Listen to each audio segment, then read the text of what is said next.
Hello everyone, this is me Amrit and welcome to my YouTube channel English Tutor Amrit. My dear friends, আজকে আমি দেয়ারের কনফিউশনগুলো দূর করব, ঠিক আছে? তো দেয়ার দিয়ে কেমন করে বাক্য তৈরি করতে হয় এবং তার বিভিন্ন প্রকারের যে বাক্যের ভ্যারিয়েশনগুলো রয়েছে সেটা আমি এই ভিডিওর মাধ্যমে আলোচনা করব, ঠিক আছে? তো চলো আজকের ভিডিওটা শুরু করা যাক। কিন্তু ভিডিওটা শুরু করার আগে তোমরা যারা চ্যানেলটা এখনো সাবস্ক্রাইব করোনি তারা চ্যানেলটা অবশ্যই সাবস্ক্রাইব করে পাশে থাকবে এবং পাশে আসা বেল আইকনটা অবশ্যই প্রেস করে পরবর্তী নোটিফিকেশন পাওয়ার জন্য, ঠিক আছে? তো দেখো প্রথমে আমি একটা এক্সাম্পল নেব, ঠিক আছে? আমার আছে একটি কলম, এটা যদি আমি ইংলিশে কনভার্ট করি, ঠিক আছে? তো সেই ক্ষেত্রে কী হবে, আই হ্যাভ এ পেন, তাই না? এই হ্যাভ হ্যাজের কোশ্চেনগুলো করাতে গিয়ে আমি দেখেছি কিছু কিছু ছেলে মেয়ে খুব ভুল করে। এটা যদিও বেসিক একদম বাচ্চাদের, এবং সেই জায়গা থেকেই আমরা আস্তে আস্তে ক্লাসের মধ্যে ঢুকবো। তো আমি বললাম কি আমার আছে একটি কলম, এটাকে যদি আমরা ইংলিশে করি তাহলে কী হবে, আই হ্যাভ এ পেন, তাই না? এবং আরও একটা বাক্য নিলাম, রতনের একটি কলম আছে, সেই ক্ষেত্রে কী হবে, রতন হ্যাজ এ পেন, তাই না? এইবার এই ধরনের বাক্য থাকতে থাকতে মাঝখানে অনেক সময় আমরা দেখি যে কিছু অন্য ধরনের বাক্য দিয়ে দেয়। যেমন ধরো পুকুরে একটি সাপ আছে, তাই না?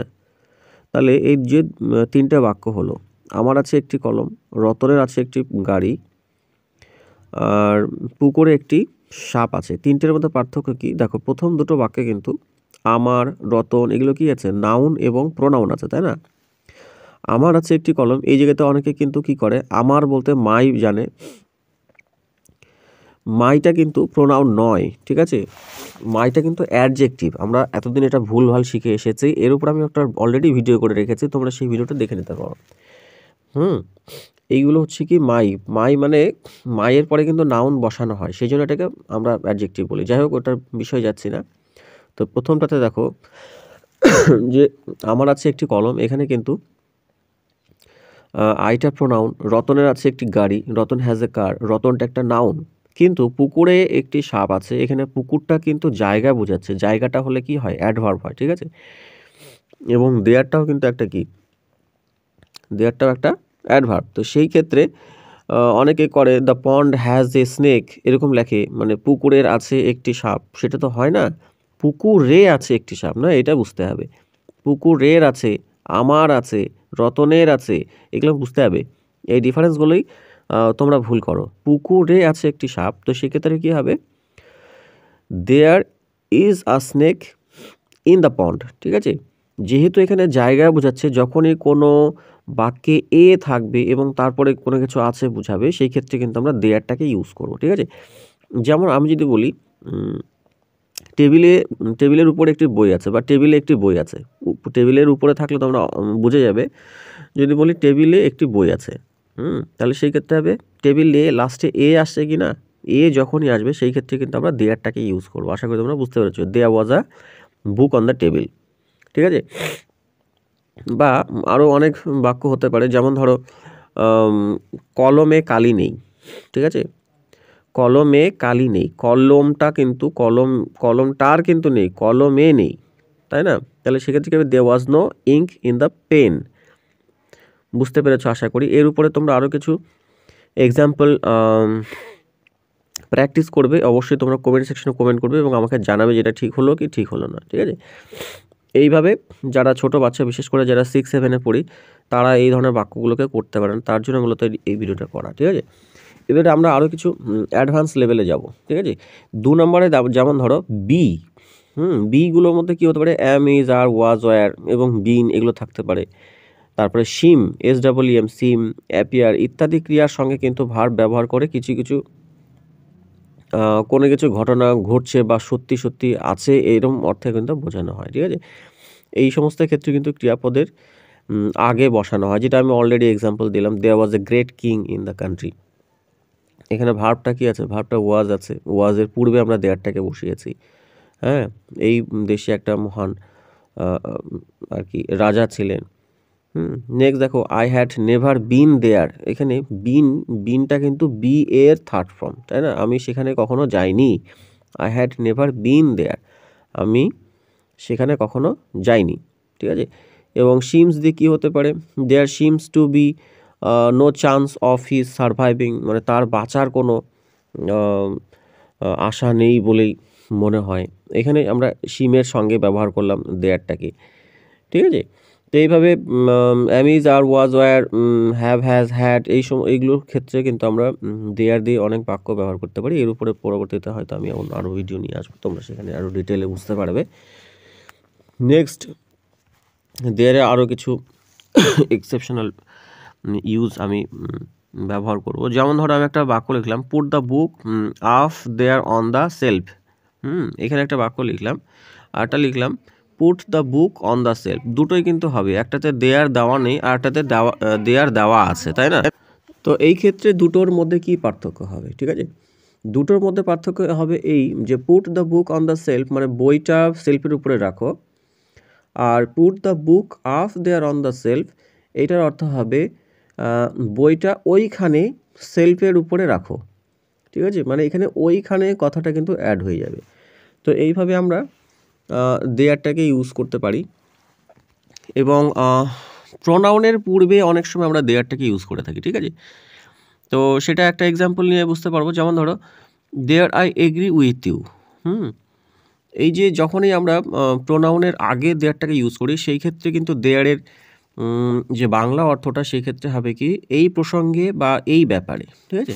তো আমি একটা সেন্টেন্স বললাম কি, there I agree with you, এখানে কিন্তু এই ব্যাপারে আমি তোমার সাথে একমত, এইরকম অর্থে কিন্তু এটাকে ব্যবহার করা হবে, ঠিক আছে?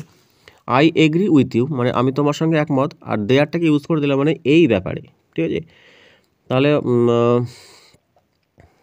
কি বিষয়টা তাহলে কী দাঁড়ালো, there I agree with you এর অর্থ হয়ে গেল এই ব্যাপারে আমি তোমার সাথে একমত। বা আমি এটা আরও একটা এখানে লক্ষ্য করবে, এখানে কিন্তু ফুল স্টপ দেওয়া আছে বাক্যের শেষে, ঠিক আছে? কারণ ফুল স্টপ দেওয়া আছে কেন, এটা বললাম কেন, পরবর্তীতে এই সেম দেয়ারটা কিন্তু সামনে দেওয়া থাকবে এবং শেষে কিন্তু ফুল স্টপ থাকবে না, অন্য কিছু থাকবে। তার জন্য কিন্তু অর্থটা কীভাবে পরিবর্তন হয় সেটা আমি বলবো। আরও একটা এক্সাম্পল নেওয়া যাক, যেমন ধরো, দেয়ার হি অ্যাকসেপ্টেড হিজ ওপিনিয়ন।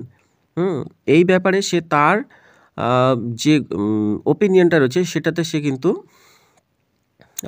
গ্রহণ করেছিল, তার যে দৃষ্টিভঙ্গি, এই ব্যাপারে সে তার দৃষ্টিভঙ্গিটাকে গ্রহণ করেছিল, ঠিক আছে? এইবারে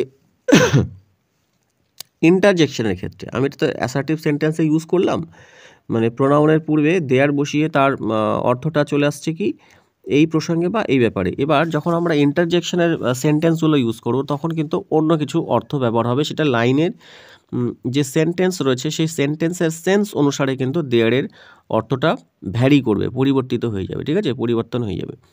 দেখো, there you got it now, there you got it now, এবং শেষে কিন্তু দেখো একটা এক্সক্লেমেশন মার্ক দেওয়া রয়েছে, বিস্ময়সূচক চিহ্ন দেওয়া রয়েছে। তো এই ক্ষেত্রে কিন্তু অর্থটা অন্য হয়ে যাবে, তবে এখন বুঝলে তো, এরকম অর্থে কিন্তু ব্যাপারটা চলে আসবে। এখানে তবে চলে আসবে, ঠিক আছে? মানে দেয়ারের ব্যবহারটা এখানে কিন্তু তবে চলে আসবে, আগেরটাতে ছিল এই প্রসঙ্গে বা এই ব্যাপারে, এখানে চলে আসবে কিন্তু এই সমস্ত সেন্টেন্সের ক্ষেত্রে, অর্থাৎ ইন্টারজেকশন সেন্টেন্সের ক্ষেত্রে কিন্তু তবে, ঠিক কিনা, আরে, ইস ইত্যাদি এইরকম কিন্তু অর্থ এরা বহন করে, ঠিক আছে? আরও একটা দুটো এক্সাম্পল নেই, তাহলে তুমি বিষয়টা আরও বুঝতে পারবে। তোমরা দেখো, প্রথমে দেয়ার দিয়ে রয়েছে এবং তারপরে exclamation mark. Are you convinced now, কেমন এবার বুঝছো তো? আর ইউ কনভিন্সড নাও, এবারে বুঝলে তো? আর যখনই আমি দেয়ারটাকে দিয়ে দেবো তখন কিন্তু কেমন এই ব্যাপারটা চলে আসবে, ঠিক আছে? আর একটা এক্সাম্পল নেওয়া যাক, যেমন ধরো দেয়ার, তারপর একটা এক্সক্লেমেশন মার্ক নিলাম, what did I tell you, তবে কি বলেছিলাম আমি। অনেক সময় এরকম এই অর্থে কিন্তু আমরা ব্যবহার করে থাকি, তাই না? তাহলে কি বলেছিলাম আমি। আর যদি আমি বলি what did I tell you, কী বলেছিলাম আমি, এরকম চলে আসলো। কিন্তু অনেক সময় তবে বা তাহলে এই বিষয়গুলো আমরা ইউজ করতে চাই বাক্যের মধ্যে, সেই ক্ষেত্রে কিন্তু প্রবলেমেটিক হয়ে যায়, তাই না? তো সেই সময় বা সেই ধরনের বাক্য কিন্তু আমরা এইভাবে দেয়ার লাগিয়ে করতে পারবো। There, what did I tell you, তাহলে কি বলেছিলাম তোমাকে আমি। আর একটা এক্সাম্পল নেই, দেয়ার দিয়ে exclamation mark, you have upset that glass of water, ইস দিলে তো জলের গ্লাসটা উল্টে। এই ধরনের কিন্তু আমরা অনেক সময় বাক্যে ইউজ করে থাকি। আগে প্রথমে বারণ করেছিলাম কিন্তু তার সত্ত্বেও কেউ করেছে এবং তার প্রসঙ্গে কিন্তু কাজটা উল্টো হয়ে গেছে বা ভুলভাল হয়ে গেছে, সেই ক্ষেত্রে কিন্তু আমরা এই ধরনের বাক্য মাঝে মধ্যে বলে থাকি, ইস দিলে তো জলের গ্লাসটা উল্টে, there you have upset that glass of water, এভাবে কিন্তু আমরা ইউজ করতে পারি, ঠিক আছে। এবং আরও একটা দেয়ারের ব্যবহার রয়েছে, সেই ক্ষেত্রে হলো কি যখন আমরা ছোট বাচ্চাদের সঙ্গে খুব আর কি নরমে কথা বলে থাকি, তো সেই ধরনের কেমন বাক্য ব্যবহার করব। অনেক সময় আমরা ব্যবহার করে থাকি না, লক্ষ্মী সোনা, সোনামণি, না না, এরকম অনেক সময় আমরা ইউজ করে থাকি। তো সেই ধরনের বাক্যে আমরা কীভাবে করব, দেখো দেয়ার ডোন্ট ক্রাই, তাহলে এই যে দেয়ার ডোন্ট ক্রাই, দেয়ারের পরে এক্সক্লেমেশন মার্ক, আবার দেয়ার পরে এক্সক্লেমেশন মার্ক, এবং তারপর দিলাম কি ডোন্ট ক্রাই। তো সেই ক্ষেত্রে হবে না না, কেঁদো না কেঁদো না, ঠিক আছে। বা এরকম হতে পারে there exclamation mark, there exclamation mark, you will be all right soon, সোনামণি বা লক্ষ্মী সোনা এই তো ঠিক হয়ে যাবে, এক্ষুনি ঠিক হয়ে যাবে, এই ধরনের বাক্যে কিন্তু আমরা ডাবল দেয়ারটাকে ইউজ করে থাকি, এবং প্রত্যেকটার ক্ষেত্রে কিন্তু ইন্ডিভিজুয়ালি আমরা এক্সক্লেমেশন মার্কস ইউজ করে থাকি, এবং সেই বাক্যগুলো পোলাইট খুবই নম্র ভদ্রভাবে কিন্তু আমরা ব্যবহার করে থাকি। সোনামণি, লক্ষ্মী সোনা, না না ইত্যাদি ইত্যাদি কিন্তু আমরা ব্যবহার করে থাকি। আশা করি তোমাদের এই ভিডিওটা খুবই ভালো লেগেছে, এবং দেয়ারের উপরে আরও যে সেন্টেন্স স্ট্রাকচার রয়েছে সেটা নিয়ে আমি সেকেন্ড পার্ট নিয়ে তোমাদের সঙ্গে আলোচনা করব। ভিডিওটা ভালো লাগলে অবশ্যই তোমরা কিন্তু চ্যানেলটাকে সাবস্ক্রাইব করে পাশে থাকবে এবং আমাকে বেশি বেশি মোটিভেট করবে, ঠিক আছে।